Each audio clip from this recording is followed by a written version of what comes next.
Saat itu aku kira aku punya segalanya. Rumah yang nyaman, suami yang tampan, dan sukses 2 anak yang sedang menempuh pendidikan tinggi di luar kota, dan pagi-pagi yang selalu dimulai dengan senyuman. Tapi ternyata aku hanya punya ilusi tentang kesetiaan. Ilusi yang pelan-pelan larut seperti gula dalam teh manis yang tak lagi hangat. Pagi itu seperti biasa, aku bangun lebih dulu. Udara Bandung masih lembab dingin khas dataran tinggi. Di dapur aku menyalakan kompor dan merebus air untuk kopi. Tak ada suara lain selain dentingan sendok di gelas dan angin yang menyentuh tirai. Meja makan sudah rapi. 2 cangkir kopi. Sepiring nasi kuning dan telur balado favorit Aditya. Tapi waktu berlalu. Jam menunjukkan pukul 7 lalu 7:15. Aku dengar langkah kakinya turun tangga. Cepat. Seperti langkah orang yang tak ingin terlibat dalam percakapan. Aku buru-buru sayang. Ada rapat jam 8. Katanya sambil merapikan jas dan mengambil tas kerja. Minum kopi dulu sebentar, tawarku sambil tersenyum. Nasi kuningnya masih hangat. Dia melirik sekilas lalu menjawab singkat, "Aku bawa roti aja dari mobil." Dan seperti itu saja dia pergi. Cium kening tidak. Bahkan pandangan matanya pun tak benar-benar menatapku. Seolah aku hanya bagian dari rutinitas rumah tangga yang bisa dilewati begitu saja. Aku duduk sendiri di kursi panjang menatap cangkir kopinya yang perlahan mendingin. Aroma kopi Arabica dari Garut tetap harum. Tapi tanpa dia rasa itu jadi hambar. Sekitar pukul 11 siang Rati datang membawa senyum ceria dan sekotak bolu gulung. "Aku baru lewat toko langganan kita, Sek. Mereka punya rasa baru. Aku langsung ingat kamu," katanya sambil meletakkan kotak di meja. Kami duduk di teras belakang rumah. Taman kecil yang kutanami sendiri dengan melati dan anggrek mini jadi tempat favorit kami bercerita. Rati sahabatku sejak kuliah selalu bisa membuat suasana jadi ringan. Tapi siang itu dia datang dengan cerita yang menimbulkan kerikil di dadaku. Aku lihat Aditya kemarin sore," ujarnya tiba-tiba. Aku menghentikan sendokku. "Di mana nih?" "Di Braga. Di kafe rooftop yang baru itu." "Dia nggak sendiri, Sek. Sama cewek. Masih muda. Cantik. Rambut panjang. Kayak anak-anak marketing zaman sekarang." Aku mencoba tertawa. Mungkin klien Ratih menatapku. Mungkin. Tapi kelihatannya bukan meeting bisnis. Mereka duduknya terlalu dekat dan dia kelihatan nyaman sekali. Aku tak menjawab. Suara angin lebih keras dari detak jantungku sendiri saat itu. "Aku nggak bermaksud nakut-nakutin. Tapi kamu baik-baik aja, Sek?" Aku mengangguk. "Aku baik. Mungkin memang cuma klien." Tapi hatiku tidak setenang jawabanku. Malamnya setelah semua pekerjaan rumah selesai dan Aditya belum juga pulang, aku duduk di ruang tamu dengan laptop terbuka. Sejak sore pikiranku mengarah ke satu nama, Maya Dwi Lestari. Nama yang sering muncul di Instagram kantor Aditya. Dari komentar likes hingga repost story. Aku penasaran tapi juga ragu. Tapi rasa penasaran itu lebih kuat. Akun Maya terbuka. Isinya seperti album kehidupan yang glamor. Restoran mahal, liburan ke Bali, tas-tas bermerek dan senyuman manis yang seolah tak pernah kehabisan cahaya. Story terbarunya menggambarkan sebuah pantai dengan air laut yang jernih, hamparan pasir putih, dan caption yang berbunyi, "Meeting yang menyenangkan di tempat seindah ini." Di sudut frame ada sosok laki-laki mengenakan kemeja putih. Tak tampak jelas wajahnya tapi jam tangan yang melingkar di pergelangan kirinya. Terlalu akrab. Itu jam tangan yang kubelikan untuk Aditya 2 tahun lalu saat ulang tahun pernikahan kami yang ke-10. Tanganku bergetar. Aku memegang mouse dengan susah payah. Di layar dunia tampak sempurna bagi Maya. Tapi di rumah ini dunia perlahan runtuh tanpa suara, tanpa tangisan. Aditya pulang pukul 11:20. Aku sudah menyimpan laptop tapi tidak tidur. Dia tampak lelah tapi tetap sempat melihat ponselnya sebelum menyapaku. Maaf, hari ini rapatnya panjang banget. Sampai Surabaya. Aku hanya mengangguk. Kamu lapar? Nggak usah. Aku makan sama klien tadi. Sama klien katanya. Aku tersenyum tipis lalu berdiri. Aku tidur duluan ya, ucapku. Dia mengangguk lalu mengecup pipiku. Tapi seperti pagi tadi ciumannya ringan tanpa rasa. Sekadar formalitas. Aku masuk kamar dan menatap langit-langit. Dalam gelap aku mulai menulis dalam hati, aku bukan istri yang sempurna.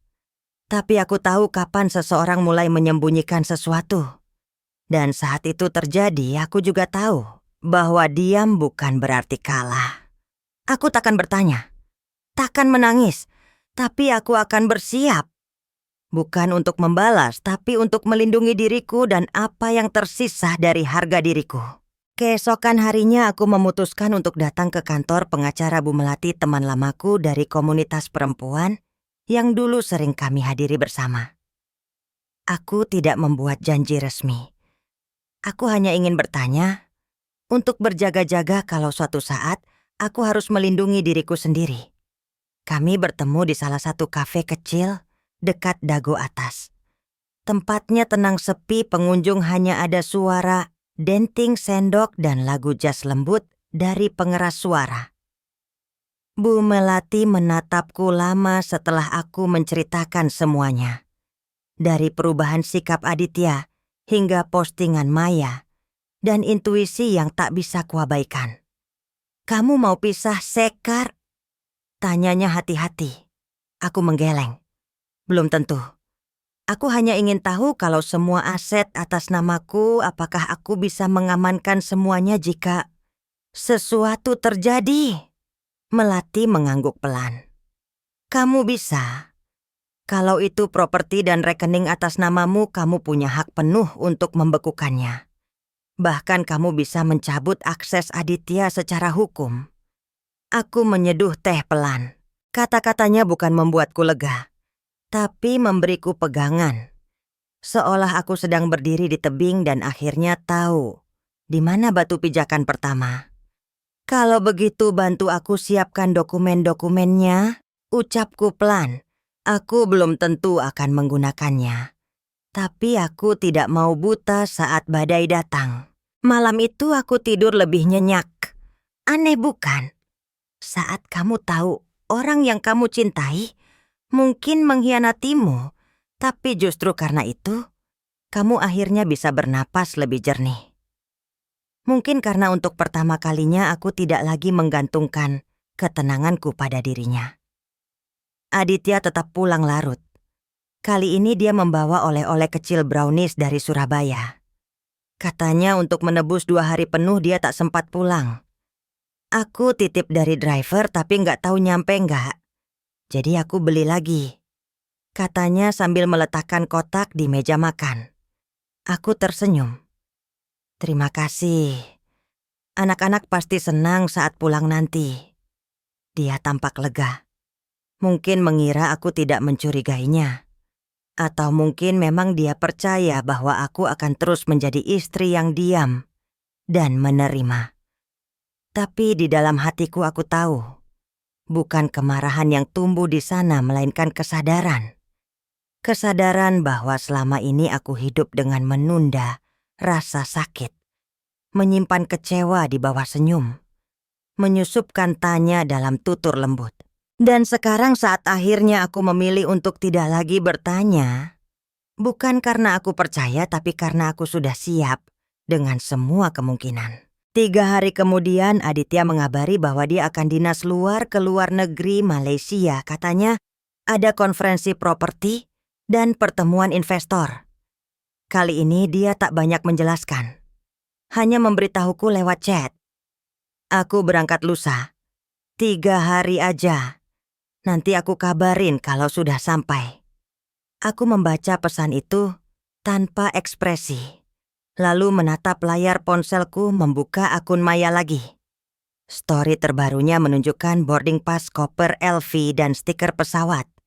Captionnya liburan di tengah kesibukan. "Yes, I deserve this." Tak perlu jadi detektif untuk menyambung titik-titik ini. Dia tidak ke konferensi. Dia ke liburan. Dan bukan sendiri. Malam sebelum keberangkatan Aditya, aku duduk di meja makan dengan berkas-berkas lengkap. Surat kuasa akses bank dan permohonan pembekuan kartu kredit yang kami pakai bersama. Semua sudah ditandatangani. Aku tinggal menekan satu tombol dan akses itu akan tertutup. Dan aku menekan tombol itu. Bukan karena aku ingin menghancurkannya, tapi karena aku tidak ingin lagi menjadi bagian dari sandiwara yang tak ku kenal naskahnya. Aditya pamit pagi-pagi sekali, bahkan sebelum matahari benar-benar muncul. Dia mencium keningku lebih lembut dari biasanya. Mungkin merasa bersalah. Mungkin karena ini benar-benar yang terakhir. "Aku kabarin kalau udah mendarat," katanya sambil tersenyum kecil. Aku mengangguk. "Hati-hati." Dan saat dia melangkah ke mobil, aku berdiri lama di depan jendela, menatap punggung yang dulu begitu kukagumi. Kini terasa asing. Kupeluk tubuhku sendiri. Bukan karena dingin, tapi karena untuk pertama kalinya aku merasa harus melindungi diriku dari seseorang yang dulu kupikir akan selalu menjagaku. Aku melihat mereka di sebuah foto. Dia mengenakan kemeja putih. Dan aku tahu, itu dia. Hari itu Bandung gerimis sejak pagi. Udara basah mendung menggantung seperti pertanyaan-pertanyaan yang selama ini kutelan sendiri. Aku duduk di meja kecil sudut ruang tamu dengan laptop terbuka di depanku. Tapi bukan dokumen keuangan yang kulihat. Bukan laporan kegiatan sosial, melainkan profil Instagram Maya Dwi Lestari, nama yang kini semakin akrab dalam pikiranku, walau aku tak pernah mengucapkannya secara langsung kepada siapapun. Foto itu sederhana. Sebuah pantai, warna langit keperakan, dan di tengah sosok Maya dengan senyum manis rambut tergerai, memakai gaun putih tipis yang bergerak lembut ditiup angin. Tapi bukan itu yang membuat jantungku berdetak keras. Di belakangnya tampak bayangan pria berbadan tinggi. Duduk menyamping mengenakan kemeja putih lengan, tergulung, dan jam tangan hitam dengan kulit yang telah memudar sedikit karena waktu atau kenangan. Itu Aditya. Tak perlu bukti lebih jelas lagi. Aku tahu bagaimana dia duduk. Cara dia menyilangkan kaki. Bahkan bentuk tangannya saat memegang gelas semuanya terlalu familiar. Aku tak langsung menangis. Aneh justru saat sesuatu begitu nyata air mata seolah enggan keluar. Yang ada hanya hening yang menyiksa. Tubuhku terasa ringan seolah melayang tanpa arah. Tapi pikiranku bekerja cepat. Aku membuka akun Maya lebih dalam. Foto-foto sebelumnya caption komentar. Ada beberapa yang dihapus, tapi jejak tetap tertinggal seperti bayangan di cermin retak. Salah satunya video pendek di restoran tepi laut. Maya tertawa kecil memutar kamera memperlihatkan wine merah dan sepiring tiram. Kamera bergerak cepat namun dalam 1 detik yang tak bisa diputar ulang aku melihatnya. Tangan Aditya, gelas wine di genggamannya, jari manisnya kosong. Dia melepas cincin pernikahannya. Aku menutup laptop perlahan. Lalu berdiri berjalan ke dapur menyeduh teh panas. Ku ketuk-ketuk sendok pada gelas seperti biasa. Tapi hatiku tidak biasa. Tanganku sedikit gemetar. Aku mengambil napas panjang dan duduk di meja makan, mencoba mencari rasa logika di antara luka yang masih segar. Tak ada alasan lagi untuk ragu. Ini bukan sekadar intuisi. Bukan sekadar prasangka istri. Ini adalah bukti. dan aku harus memutuskan akan berbuat apa. Siangnya aku menghubungi Ratih. Kami bertemu di kafe kecil dekat taman kota. Ratih sudah menungguku dengan wajah cemas. "Kamu lihat story-nya?" Tanyanya langsung. Aku mengangguk. Aku nggak lagi nebak-nebak Ti. Aku udah tahu. Ratih menghela napas panjang. "Sek, aku tahu ini berat. Tapi kamu luar biasa. Aku kira kamu bakal meledak. Tapi kamu tetap tenang." Aku menatap cangkir cappuccino di depanku. Marah hanya akan melelahkanku. Dan aku terlalu mencintai diriku untuk lelah karena seseorang yang mengkhianati. Ratih menggenggam tanganku. "Apa yang mau kamu lakukan?" Aku belum tahu jawabku jujur. Tapi aku akan pastikan dia tak bisa menikmati pengkhianatannya tanpa harga. Malam itu Aditya menelepon dari luar negeri. Sinyalnya tidak stabil, tapi suaranya terdengar gembira. "Aku lagi di Seminyak.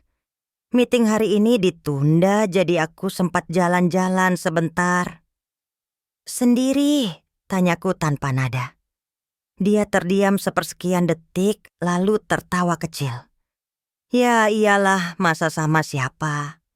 Dan pada momen itulah aku tahu, bukan hanya tubuhnya yang jauh dariku, tapi juga keberaniannya untuk jujur. 3 hari kemudian aku menerima pesan dari Ratih. "Sek, aku dapat video baru dari Maya. Kamu harus lihat." Tanganku gemetar saat membuka video itu. Berdurasi 15 detik. Maya duduk di pinggir kolam renang mengenakan kacamata hitam. Dia mengangkat kamera selfie, lalu perlahan memutar lensa. Di sebelahnya Aditya sedang tiduran, menutup wajah dengan topi. Tangan mereka bersentuhan. Tidak ada kata-kata, tidak ada caption. Tapi dari semua kebohongan yang pernah kudengar, video itu adalah kejujuran paling menyakitkan. Aku menutup video itu memeluk tubuhku sendiri. Tapi kali ini bukan karena ingin menangis, tapi karena aku merasa dingin, sangat dingin, meski hari sedang panas. Sore harinya aku duduk di ruang kerja Aditya. Meja yang jarang ku sentuh. Aku membuka laci-laci dengan hati-hati. Di sana ada map berisi salinan surat tanah rekening perusahaan dan sejumlah bukti dokumen yang selama ini aku tahu semuanya atas namaku. Properti, kendaraan, aset bisnis, semuanya karena Aditya pernah meminta agar semua urusan administrasi disederhanakan atas namaku karena aku dianggap lebih rapi. Kini kepercayaan yang dulu diberikan padaku menjadi satu-satunya pelindungku. Aku duduk tenang membuka laptopku. Malam itu aku membuat daftar lengkap semua akses yang perlu diblokir. Nomor kartu, login banking, nama-nama rekening bersama. Ku ketik satu persatu. Teratur. Sistematis. Seperti seorang akuntan yang sedang menutup laporan akhir tahun.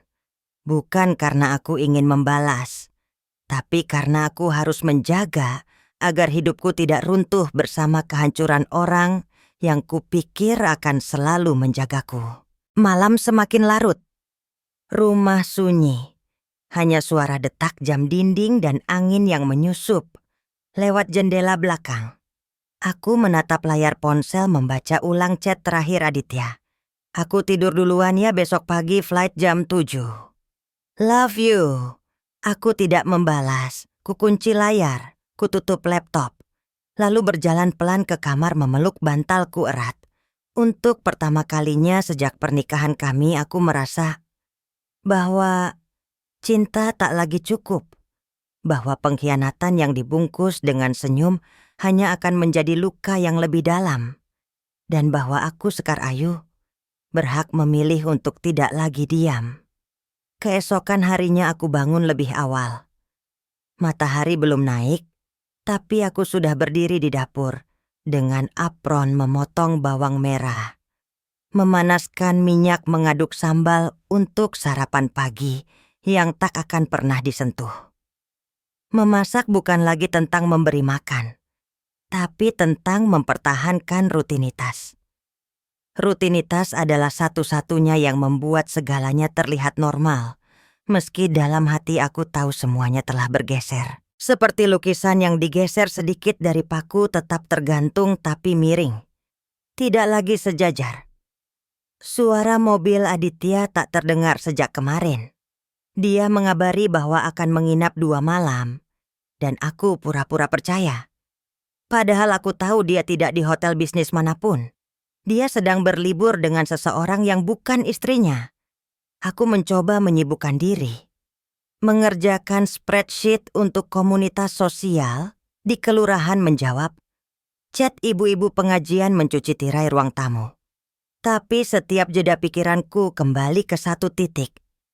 Kalau dia tahu aku tahu, apakah dia akan merasa bersalah atau hanya kesal karena rahasianya terbongkar? Aku membuka galeri foto di ponsel mencari-cari kenangan. Foto kami di pantai Pangandaran tahun lalu. Aditya tersenyum memegang kelapa muda aku memeluk lengan kirinya. Kami tampak bahagia, atau lebih tepatnya aku tampak bahagia. Dia, entah, tatapan matanya di foto itu sekarang terasa berbeda.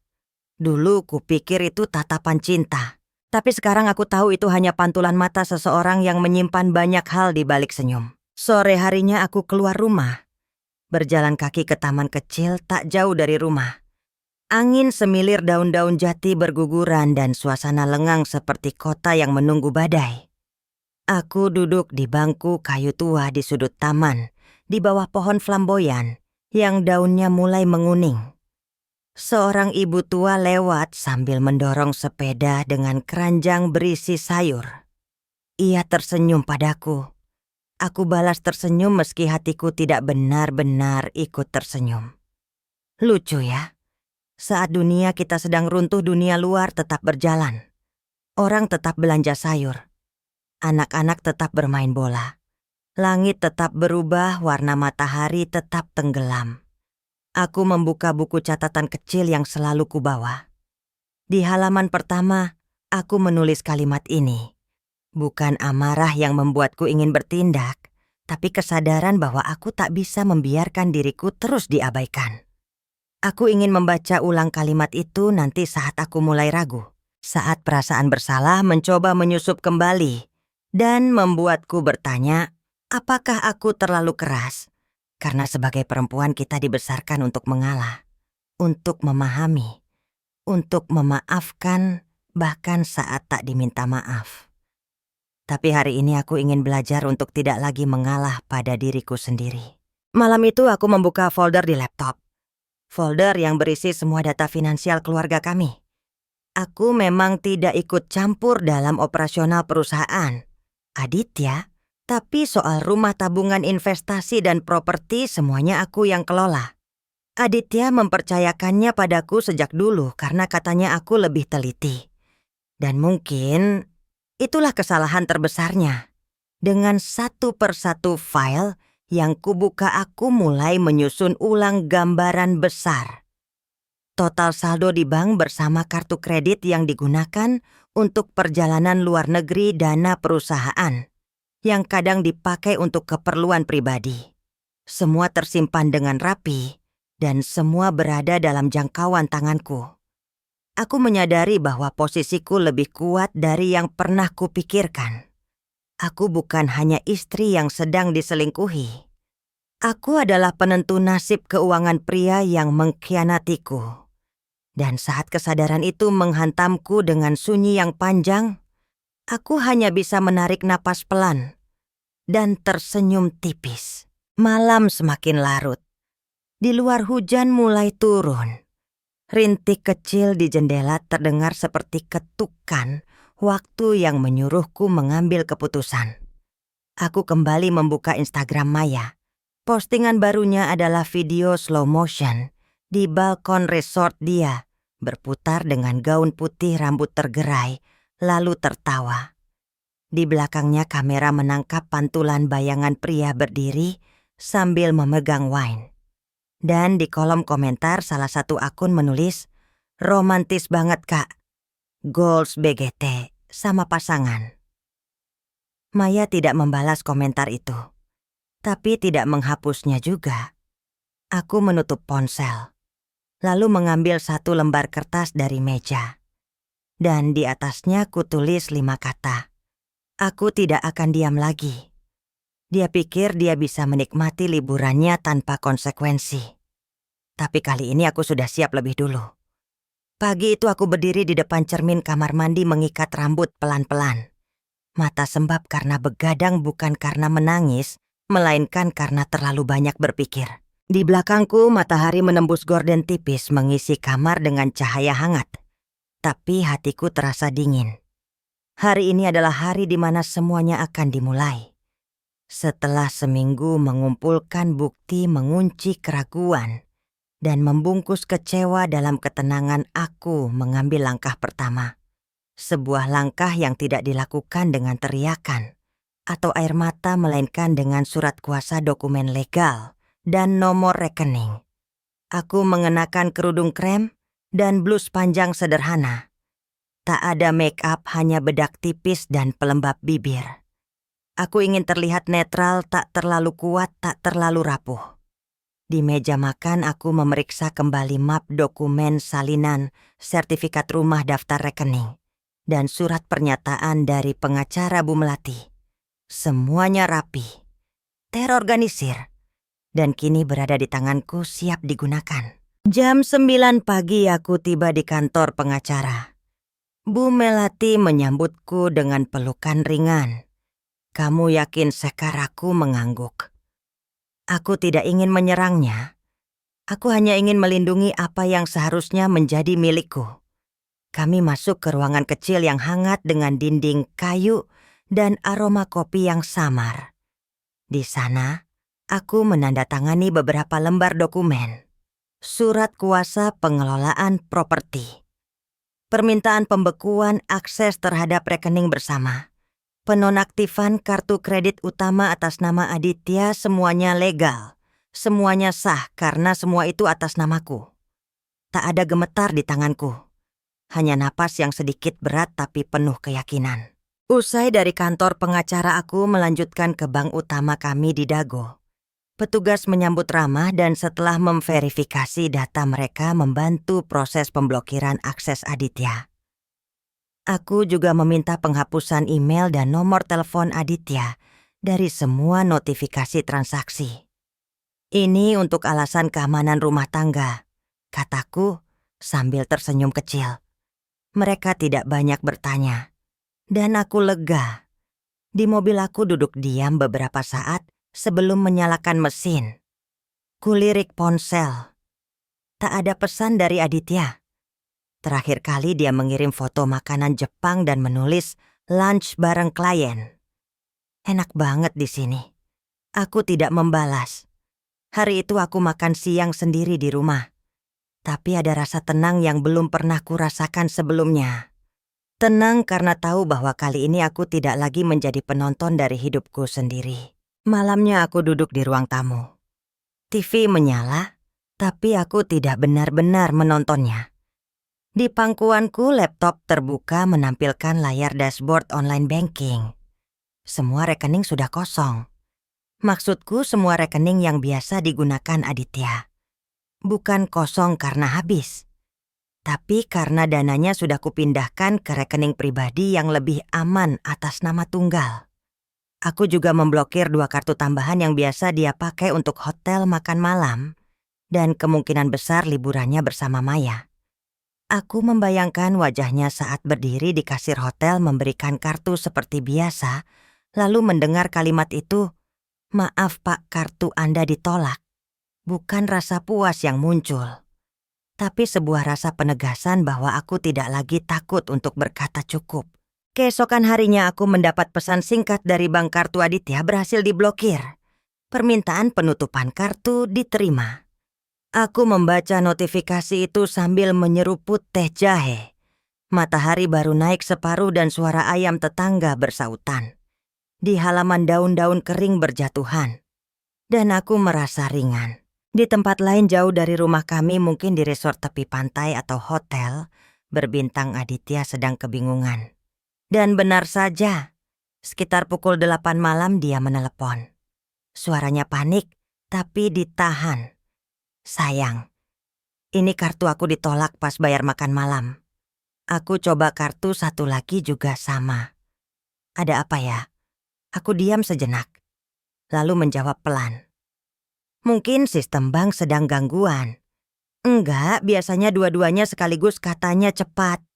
Aku coba buka mobile banking juga tapi nggak bisa login.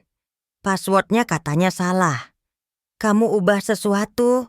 Aku mengangkat alis meski dia tak bisa melihat. Enggak, aku nggak sentuh apapun. Mungkin kamu salah masuk. Dia terdiam, lalu tertawa kecil memaksakan nada ringan. Iya, mungkin. Nanti aku coba lagi. Kalau masih gagal aku kabarin ya. Baik, jawabku. Dan kami menutup telepon. Aku meletakkan ponsel perlahan di meja. Menatap bayangan diriku sendiri di cermin lemari. Aku tidak berbohong. Aku hanya tidak memberitahunya bahwa aku akhirnya memutuskan untuk tidak lagi memberinya kuasa atas kebebasanku sendiri. Beberapa menit kemudian pesan WhatsApp dari Maya muncul di grup kecil yang dibagikan Ratih padaku. Seseorang memforward story Maya, dia duduk di restoran mahal, wajahnya terlihat kesal. Captionnya, liburan mahal tapi malah harus bayar sendiri. Menyesal ikut, aku hampir tertawa. Tapi aku tidak. Aku hanya mencatat dalam hati, uang bisa pergi, wajah bisa berubah. Tapi karakter seseorang tidak pernah bisa berbohong terlalu lama. Malam semakin larut. Aku berbaring di tempat tidur. Di sebelahku sisi tempat tidur yang biasanya ditempati Aditya kosong dan rapi. Bantalnya tak tergeser. Selimutnya tetap terlipat. Aku menatap langit-langit lalu memejamkan mata. Dan dalam gelap aku merasa seperti menemukan kembali bagian dari diriku yang selama ini kubiarkan tertidur. Bagian yang percaya bahwa diam bukan berarti lemah. Bagian yang tahu kalau kau bisa berbohong, maka aku pun bisa lebih tenang tanpa harus mengalah. Dia akhirnya pulang, tapi bukan dengan senyum, melainkan dengan wajah yang tak lagi kukenali. Dia akhirnya pulang, tapi bukan dengan senyum, melainkan dengan wajah yang tak lagi kukenali. Pesawatnya mendarat sekitar pukul 4 sore. Aku tahu karena dia kirim pesan sudah sampai di Jakarta. Mungkin sampai rumah malam nanti. Tidak ada emoji. Tidak ada panggilan sayang seperti biasa. Nada pesannya hambar kering. Mungkin lelah. Mungkin takut. Atau mungkin sadar bahwa dia tidak akan pulang ke rumah yang sama lagi.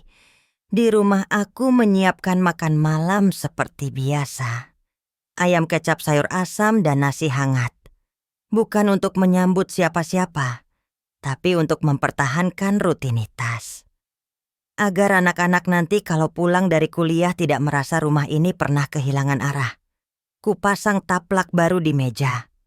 Kukeringkan bunga dalam vas. Kupastikan lampu teras menyala. Tapi hatiku tetap gelap. Matahari tenggelam saat suara mobil berhenti di depan pagar. Aku mendekati jendela mengintip lewat tirai tipis. Ya, itu dia. Aditya turun dari taksi online mengenakan hoodie abu-abu, celana jeans dan ransel. Tidak ada koper seperti biasanya. Tidak ada ekspresi percaya diri. Hanya wajah lelah mata yang kosong dan langkah yang lambat. Dia menempelkan jarinya ke sensor pagar otomatis. Sekali. Tidak terbuka. 2 kali. Tidak ada reaksi. Ketiga kalinya pagar berbunyi bip dan muncul notifikasi kecil, akses ditolak. Aditya mengernyit, lalu mengetuk-ngetuk pagar. Aku tahu dia berpikir mungkin sistem rusak atau jempolnya kotor. Tapi tidak. Aku memang sudah menonaktifkan sidik jarinya seminggu lalu.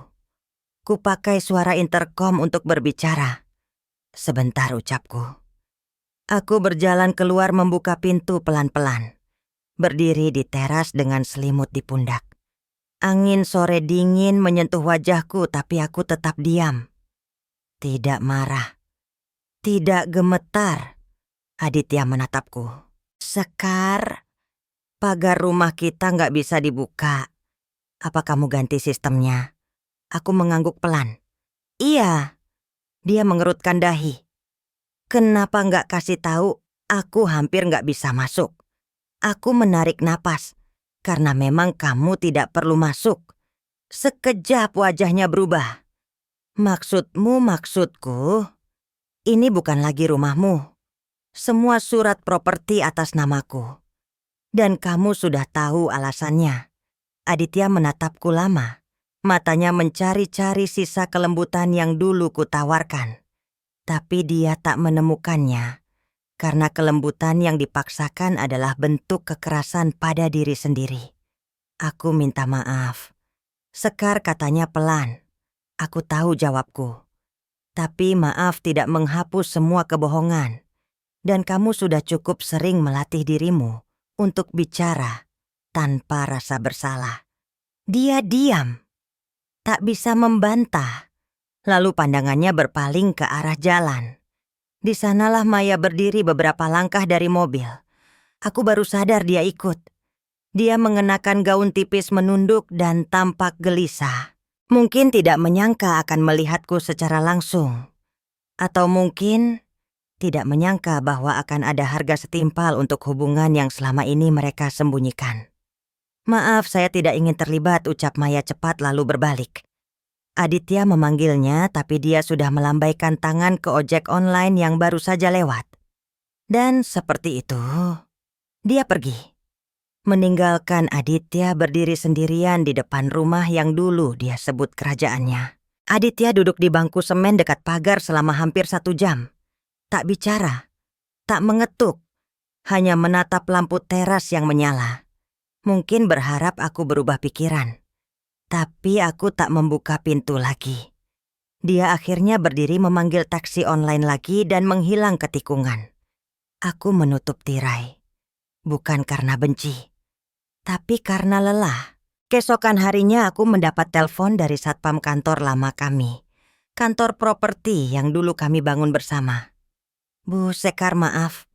Barusan Pak Aditya datang. Kami sudah tolak dengan sopan sesuai instruksi Ibu. Aku mengangguk. Terima kasih, Pak. Aditya sudah tidak punya akses ke kantor. Tidak ada kursi direktur untuknya. Tidak ada ruang kerja, tidak ada meja marmer, tidak ada sekretaris dengan kopi pagi. Karena semua saham sudah kubalikan ke atasku. Dan semua karyawan sudah tahu. Pak Aditya bukan pemilik lagi. Sore harinya aku membuka pesan dari pengurus keuangan Bu Pak Aditya. Coba login ke akun sistem operasional. Kami sudah blok seperti permintaan. Aku membaca pesan itu dengan tenang. Seperti membaca ramalan cuaca. Tak lagi menggetarkan. Di luar sana Aditya berjalan tanpa tujuan. Rati bilang dia sempat melihatnya di taman kota duduk di bangku besi tua menatap langit. Mukanya kusut. Rambutnya nggak terurus. Kayak orang yang baru bangun dari mimpi buruk katanya. Aku hanya diam. Karena memang akhirnya dia terbangun. Dan seperti banyak orang yang terlalu lama hidup dalam ilusi dia, kebingungan saat sadar bahwa kenyataan tidak bisa dinegosiasi. 3 hari berlalu. Tak ada pesan. Tak ada telepon. Tapi sore itu aku mendapat panggilan dari nomor asing. Bu, saya Pak Sarman. Saya kenal Pak Aditya.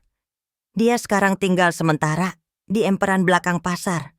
Saya kasih dia tempat duduk dan nasi bungkus. Tapi saya pikir ibu perlu tahu. Aku terdiam. Dia tidak punya tempat tinggal. Sepertinya semua orang menjauh. Saya sendiri dulu pernah seperti dia. Pernah punya semuanya. Lalu kehilangan. Tapi saya lihat matanya Bu. Dia belum benar-benar menyerah. Malam itu aku duduk di balkon rumah. Menatap langit Bandung yang bersih penuh bintang. Aku tak tahu harus merasa apa. Kasihan, marah, lega. Mungkin semua bercampur. Tapi yang paling dominan adalah rasa tenang. Bukan karena dia menderita, tapi karena aku tidak lagi membiarkan diriku menderita sendirian. Dulu aku punya sopir pribadi. Hari ini aku angkat karung di pasar. Tapi untuk pertama kalinya, aku merasa jujur pada diriku sendiri. Itu kalimat pertama yang kutulis di buku kecil 2 hari setelah aku bertemu Pak Sarman. Ya, aku Aditya lelaki yang dulu memakai jas mahal dan berbicara soal tender proyek sambil menyeruput espresso di lounge bandara, sekarang tidur di emperan belakang pasar tradisional. Atau lebih tepatnya di sudut yang diberi tenda plastik biru oleh pria tua berjanggut putih yang menamakan dirinya mantan orang kaya. Aku tak bertanya banyak, hanya mengangguk ketika dia menyodorkan nasi bungkus malam itu. Dan untuk pertama kalinya dalam hidupku, aku makan tanpa meja, tanpa sendok, tanpa rasa gengsi. Malam itu aku sadar kelaparan bisa lebih kuat dari harga diri. Dan ternyata rasa malu tidak mengenyangkan perut.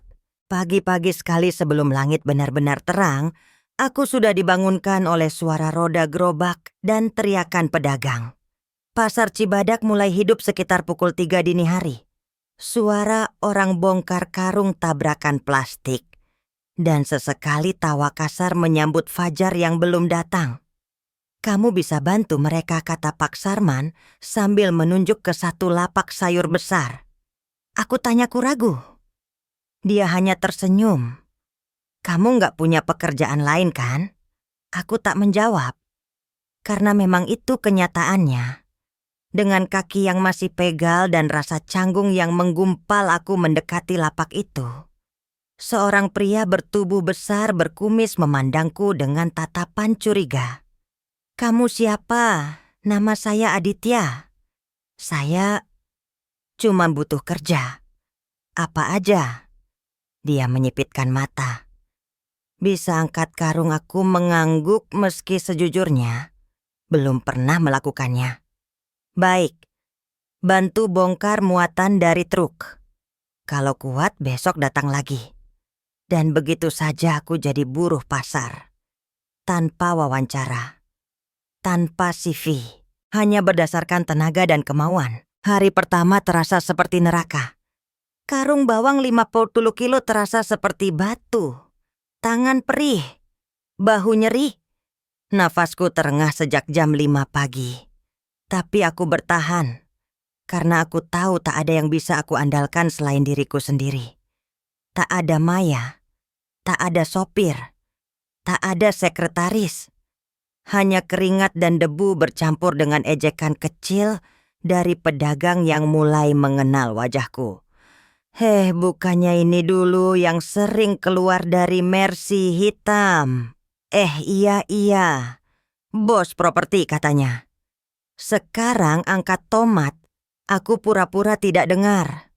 Karena yang paling menyakitkan bukan hinaan mereka, tapi kenyataan bahwa mereka tidak salah. Siang itu aku duduk di lantai belakang lapak memakan nasi bungkus dengan lauk tahu tempe. Tangan masih gemetar, kaki nyeri. Tapi anehnya, ada ketenangan kecil. Aku tidak lagi berpura-pura. Tidak lagi harus menjelaskan kenapa pulang malam. Tidak lagi mengarang alasan rapat. Aku hanya duduk makan dan diam. Dan ternyata kejujuran pada diri sendiri melegakan. Bang Udin, si pemilik lapak, duduk di sebelahku. Kamu nggak lari ya, katanya tiba-tiba. Aku menoleh. Maksudnya banyak orang datang bantu sehari terus nggak balik lagi. Tapi kamu, meski ngos-ngosan kamu bertahan. Aku tersenyum kecut. Mungkin karena aku nggak punya tempat lain untuk lari. Dia tertawa. Kadang, yang nggak punya apa-apa itu yang paling bisa dipercaya. Sore itu aku berjalan pelan pulang ke sudut pasar tempat tenda biru menungguku. Langit mulai jingga aroma gorengan dari warung pinggir jalan menggelitik perutku lagi. Tapi uang di saku hanya cukup untuk air mineral dan roti kecil. Aku membeli 2. 1 untukku. 1 lagi untuk Pak Sarman. Di tenda pria tua itu, menyambutku dengan anggukan. Kami makan dalam diam.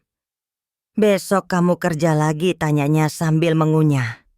Aku mengangguk. Kalau Bang Udin belum berubah pikiran. Dia tersenyum lebar. "Selamat datang di dunia orang biasa." Dan entah mengapa kalimat itu terdengar lebih mulia daripada gelar direktur yang dulu kubanggakan.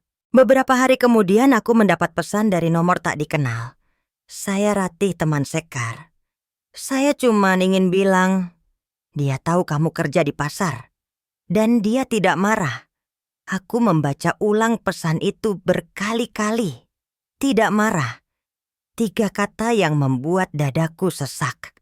Bukan karena lega, tapi karena malu. Sekar tidak marah. Dia hanya memilih diam. Dan dalam diamnya, dia menyelamatkan dirinya sendiri. Sementara aku menghancurkan diriku dengan suara-suara palsu yang kubangun sendiri. Seminggu setelah bekerja di pasar, aku mulai terbiasa. Tangan mulai kapalan. Punggung sakitnya tak seberapa. Dan setiap kali terbangun di subuh buta, aku tahu hidup tak akan lagi sama, tapi bisa jadi lebih jujur. Suatu pagi saat aku tengah menurunkan keranjang kol, aku mendengar suara yang sangat kukenal. Ini benar Aditya." Aku menoleh. Seorang pria bersetelan rapi berdiri dengan wajah terkejut. "Itu Edo, teman lamaku di bisnis properti. Aku dengar-dengar kamu jatuh. Tapi aku kira itu cuma gosip." Aku mengangguk. Ya, jatuh beneran. Dia terdiam. Tak bisa menyembunyikan rasa kasihan yang aneh. "Kalau kamu butuh sesuatu pinjaman, mungkin aku bisa bantu. Tapi jangan harap aku bisa melawan Sekar. Dia sekarang pegang semua." Aku hanya tersenyum. Aku tahu. Dan aku tidak ingin melawan. Aku cuma ingin memperbaiki hidupku, bukan kembali ke tempat lama. Edo menatapku sejenak lalu mengangguk. "Kalau begitu jaga diri." Dan dia pergi, meninggalkan aku dengan peluh di wajah dan kol di tangan. Tapi kali ini, aku tidak merasa lebih kecil. Malam harinya aku duduk bersama Pak Sarman. Dia mengeluarkan radio kecil memutar lagu lawas dari penyanyi dangdut tahun 80-an. Kami tertawa saling melempar cerita masa lalu. "Aku dulu punya showroom mobil," katanya. "Tapi terlalu percaya partner. Semua raib. Istri pun pergi. Aku menatapnya. Lalu kamu gak coba balikin semuanya?" Dia menggeleng. "Balikin bagaimana uang bisa dicari? Tapi harga diri harus dibangun lagi dari awal." Aku terdiam. Karena kalimat itu adalah kunci dari semua yang kualami. Aku tak butuh balas dendam. Aku hanya ingin membangun kembali harga diriku. Aku tak ingin balas dendam. Aku hanya ingin melihat apakah seseorang bisa sungguh-sungguh berubah. Minggu pagi itu Bandung masih diselimuti embun. Aku duduk di teras belakang memegang secangkir teh melati. Aroma bunga dari taman kecilku menguar pelan-pelan bercampur dengan sinar matahari yang baru bangkit dari balik gunung. Sudah hampir 2 bulan sejak hari itu, hari di mana Aditya berdiri di depan rumah dan aku menutup pagar untuk selamanya. Banyak hal telah berubah.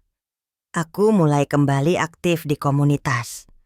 Aku juga menerima beberapa proyek keuangan kecil dari teman-teman untuk mengisi waktu dan pikiran. Anak-anak meski belum tahu seluruh cerita perlahan, mulai memahami bahwa ayah mereka sedang tidak tinggal di rumah. Dan aku merasa damai. Tapi damai bukan berarti tak peduli. Satu sore Rati datang ke rumah. Wajahnya membawa sesuatu. "Kamu tahu Aditya sekarang kerja di mana?" tanyanya sambil menyeduh kopi. Aku menggeleng. "Gudang logistik. Perusahaan kecil di timur kota. Bukan perusahaanmu. Bukan properti. Tapi kerja betulan." Dia angkat-angkat barang, catat stok, kirim laporan. Aku diam sejenak. Dia sendiri yang melamar. Dari yang kudengar iya. Pemiliknya kaget pas tahu siapa dia dulu. Aku menatap cangkir tehku. Air di dalamnya beriak pelan seperti hatiku. Tidak terguncang, tapi jelas tidak datar. Dia tidak lagi meminta maaf, lanjut Ratih. Tapi dia berusaha memperbaiki hidupnya. Dan aku rasa kamu perlu tahu itu. Aku mengangguk pelan. Bukan karena aku ingin tahu. Tapi karena bagian dari diriku masih ingin percaya bahwa manusia bisa belajar. Beberapa hari kemudian aku datang ke kantor tempat Aditya bekerja sekarang. Sebuah gudang besar di pinggiran kota. Tidak mewah, tidak bersih mengilap, tapi tertata rapi dan orang-orangnya menyapa dengan sopan. Aku tidak masuk, hanya berdiri di seberang jalan, melihat dari kejauhan. Dan di sanalah dia memakai rompi oranye, sedang mendorong troli berisi dus. Keringat membasahi pelipisnya, tapi gerakannya teratur. Matanya fokus. Dia tidak melihatku, dan aku pun tak ingin terlihat. Aku hanya ingin memastikan dia sungguh-sungguh memulai dari nol. Tanpa panggung, tanpa tepuk tangan, tanpa bayangan kejayaan masa lalu. Beberapa malam kemudian aku menerima pesan WhatsApp dari nomor yang dulu sangat familiar. Aku tidak ingin memintamu kembali. Aku hanya ingin bilang aku bekerja. Aku jujur. Dan aku masih ayah dari anak-anak kita. Tidak ada permintaan maaf. Tidak ada harapan yang dipaksakan. Hanya kalimat pendek yang penuh upaya. Aku tidak langsung menjawab. Tapi malam itu aku duduk lama di kamar anak-anak. Melihat foto-foto lama di dinding. Salah satunya kami bertiga sedang tertawa di taman kota saat anak pertama kami menang lomba lari kecil. Wajah Aditya di foto itu penuh bangga. Dan aku bertanya dalam hati jika dia benar-benar berubah, apakah aku siap memberi kesempatan, bukan kesempatan untuk mencinta lagi, tapi kesempatan untuk menjadi manusia yang tidak ditinggalkan oleh kesalahan. Beberapa hari menjelang Lebaran, aku akhirnya membalas pesan itu. Aku tidak marah, tapi aku juga tidak kembali. Aku hanya ingin anak-anakku tahu bahwa ayah mereka belajar dari kesalahan. Dia membalas cepat. Terima kasih karena tak menjatuhkanku lebih dari yang sudah kulakukan pada diriku sendiri. Hari pertama Lebaran aku bangun lebih pagi dari biasanya. Rumah harum oleh opor ayam dan ketupat. Aku tidak berharap apapun hari itu. Tapi ketika aku membuka pintu pagar, ada sesuatu di sana. Sebuah kotak kecil berisi kue buatan sendiri. Dan selembar kertas selamat Idul Fitri. Aku tidak tahu harus memulai dari mana. Tapi aku tahu tidak ada gunanya menyimpan masa lalu dalam kebohongan. Tanda tangan di bawahnya sederhana Aditya. Aku tersenyum tipis, tidak menangis, tidak bahagia berlebihan. Aku hanya merasa lapang. Minggu berikutnya aku bertemu dia secara langsung. Di sebuah kafe kecil yang sepi di pojok kota. Tempat kami dulu pernah duduk saat masih pacaran. Dia datang dengan wajah bersih. Bukan wajah Aditya yang dulu. Tapi wajah laki-laki yang pernah jatuh. Dan tidak memilih bersembunyi. Kami duduk tanpa banyak kata. Hanya memesan kopi hitam dan air putih. Terima kasih karena datang, katanya. Aku tidak datang untukmu, jawabku pelan. Aku datang untuk memastikan anak-anakku punya alasan untuk tetap hormat pada ayah mereka. Dia mengangguk, tidak membela, tidak mencari simpati. Dan untuk pertama kalinya, aku melihat dia sebagai manusia, bukan suami, bukan mantan, bukan pengkhianat, hanya manusia yang belajar. Kami bicara singkat tentang anak-anak, tentang pekerjaan, tentang kehidupan sederhana. Tidak ada nostalgia, tidak ada drama. Saat kami berdiri, dia berkata, kalau suatu saat aku bisa dipercaya, bukan sebagai suami tapi sebagai teman, aku akan menghargainya. Aku menjawab tanpa ragu. Kalau suatu saat kamu bisa jujur tanpa menunggu pengakuan, kamu akan menghargai dirimu sendiri. Dia tersenyum dan pergi tanpa tanya apa kita bisa kembali, karena kami berdua tahu jawabannya sudah tidak penting. Malam itu aku duduk di sofa membuka jendela kecil. Angin masuk membawa aroma tanah basah, sisa hujan sore. Anak-anak belum pulang. Tapi aku tidak merasa sendiri. Karena hari ini aku tidak lagi menunggu maaf. Aku sudah memaafkan. Bukan untuknya, tapi untuk diri. Kita tidak selalu bisa memilih siapa yang menyakiti kita, tapi kita selalu bisa memilih untuk tidak kehilangan diri sendiri. Jika kamu pernah merasa kisah ini seperti cermin hidupmu, tekan subscribe untuk terus mendengar kisah yang meneguhkan. Karena kadang satu cerita cukup untuk menyelamatkan langkah seseorang.